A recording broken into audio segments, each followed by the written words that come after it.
Good morning dear students. आज 10th class history chapter number 5 ईसाइयत एवं इस्लाम, उदय एवं टकराव। उदय व टकराव यानी इसमें हम पढ़ेंगे ईसाई धर्म का उदय कैसे हुआ, प्रोटेस्टेंटवाद मत क्या है, ईसाई मत की धर्म संस्थाएं कौन सी हैं, पोप क्या है, कैथोलिक और पादरी से संबंधित अन्य प्रश्नों का भी हम यहाँ वर्णन करेंगे। जैसे कि अभ्यास का पहला प्रश्न है जो आपका, वो है ईसाई मत यानी ईसाई लोगों ने क्रूसेड क्यों किए। क्रूसेड का मतलब होता है धर्म युद्ध। जब ईसाई मत और इस्लाम के बीच में टकराव हुआ था 11वीं शताब्दी से 13वीं शताब्दी तक, इसे ही क्रूसेड कहा जाता है।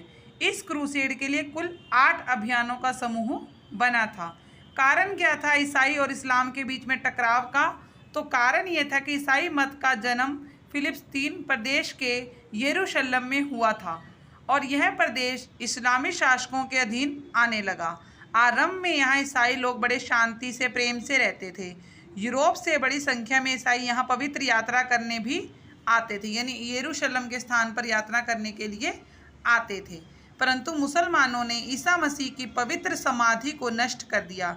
यहाँ पर ईसाइयों के ईसा मसीह की समाधि थी, उसे तोड़ डाला और कई ईसाइयों को मारा। यरूशलेम में रहने वाले बचे हुए ईसाइयों को बंदी बना लिया गया। उनके त्यौहार मनाने पर रोक लगा दी गई। उन पर अनेक प्रकार के मुसलमानों ने टैक्स भी लगाए और घरों पर जाकर कीचड़ उछाला, उन्हें भयंकर यातनाएं दी। कई लोगों की संपत्ति छीनकर उनकी हत्या भी। फिलिस्तीन में ईसाइयों की स्थिति व तीर्थ यात्रियों पर होने वाले अत्याचार की सूचना अन्य लोगों तक यूरोप में पहुंचने लगी। इससे ईसाई जगत इसके उदासीनता होने लगा, यानी ईसाई जगत में अब क्या होने लगा, इसके प्रति उदास हो गए। अब पुण्य भूमि को मुसलमानों से उन्होंने मुक्त कराना था ताकि अपनी यात्रा को सुरक्षित बना सकें। इसलिए ईसाइयों और मुस्लिमों में ये टकराव हुआ था जिसे क्रूसेड कहते हैं। तो यहाँ देखा जाए तो ईसाइयों का एक धार्मिक स्थल था यरूशलेम, वहाँ पर उनके गुरु की समाधि थी ईसा मसीह की, और उसे मुसलमानों ने तोड़ा, अत्याचार किए और इसलिए अंत में ये युद्ध दोनों में ईसाइयों और मुसलमानों में युद्ध हुआ जिसे क्रूसेड कहते हैं। अगला प्रश्न है, मार्टिन लूथर ने नए मत की नींव क्यों रखी। मार्टिन लूथर ने कैथोलिक चर्च के विरोध में एक नए मत की नींव रखी, यानी 2 मत हुआ करते थे, एक कैथोलिक मत और एक प्रोटेस्टेंट मत। जो कैथोलिक मत था उसका मार्टिन लूथर ने विरोध किया और उसकी जगह पर प्रोटेस्टेंट मत की स्थापना की। जो मार्टिन लूथर था वो जर्मनी का एक समाज सुधारक था और उसने निम्नलिखित मत की नींव रखी। क्यों रखी ने एक मत की, जबकि एक पहले से कैथोलिक मत था? क्या कमियां थी पहले वाले मत में? नंबर 1, चर्च में दान में अधिक संपत्ति इकट्ठी हो रही थी, यानी चर्च के अंदर जो दान दिया जा रहा था संपत्ति के रूप में इकट्ठा हो रहा था और इसमें पॉप और उच्च पदों पर नियुक्त पादरी जो थे इसी धन से ऐशो आराम भोग विलास का जीवन व्यतीत कर रहे थे, इसलिए धर्म सुधार आंदोलन चलाया गया।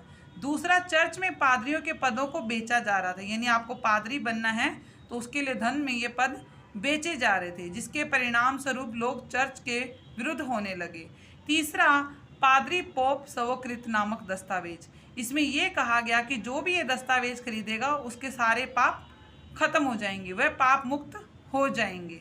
चौथा, पॉप जनता से अनेक प्रकार के कर और शुल्क भी लिया करता था और उसी पैसों से वो ऐशो आराम का जीवन व्यतीत करता था, तो इसलिए लोग जो थे वो कैथोलिक चर्च के विरुद्ध होने लगे। अगला प्रश्न 3, खलीफा कौन होते थे, उनका काम क्या था। हजरत मोहम्मद के मृत्यु के बाद जो भी उनके ऊपर कहा जाता था, इनका कुल्य कार्यकाल यानी 29 वर्ष तक ये काम करते थे और पहले खलीफा का नाम अब्बू बकर था। अब्बू बकर को छोड़कर जितने भी खलीफा थे उनकी हत्या कर दी गई थी। ये क्या काम करते थे? एक तो ये इस्लाम धर्म का प्रचार करते थे, दूसरा अन्य देशों को जीतते थे और वहाँ इस्लाम धर्म को पहुँचाते थे, और तीसरा इस्लामी भाईचारे को बढ़ावा देते थे। अगला प्रश्न, क्रूसेड क्या थे। अभी मैंने आपको बताया ईसाई और इस्लाम के टकराव को क्रूसेड कहा जाता है। इसमें पश्चिमी यूरोप के ईसाई और मुसलमानों ने अपने अपने धर्मस्थल को मुक्त कराने के लिए एक युद्ध किया था जिसे क्रूसेड कहा जाता है और इनके कुल 4 क्रूसेड हुए थे। ये इतने इंपॉर्टेंट क्वेश्चन नहीं है इसलिए मैं नहीं करा रही। इसके स्टार्टिंग मैंने आपको बता दिया कि क्रूसेड क्या थे।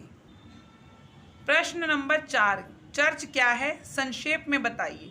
ईसाई मत की सबसे बड़ी संस्था को चर्च कहते हैं। यह ईसाई लोगों का प्रमुख पूजा स्थल होता है और इसका मुखिया पोप और पादरी कहलाते हैं। अन्य अधीन जो होते हैं वो पादरी होते हैं और वे चर्च और ईसाई को एक महत्वपूर्ण भूमिका निभाते हैं। तो इसलिए ईसाइयों के मत की सबसे बड़ी संस्था जो होती है जहाँ वो पूजा करते हैं उसे चर्च चैप्टर कहते हैं। 5, चर्च क्या होते हैं। ईसाई मत की सबसे बड़ी संस्था को चर्च कहते हैं और इस चर्च का जो मुखिया होता है वो पोप होता है और अन्य पादरी भी होते हैं जो कि चर्च में ईसाई धर्म को महत्वपूर्ण भूमिका निभाते हैं।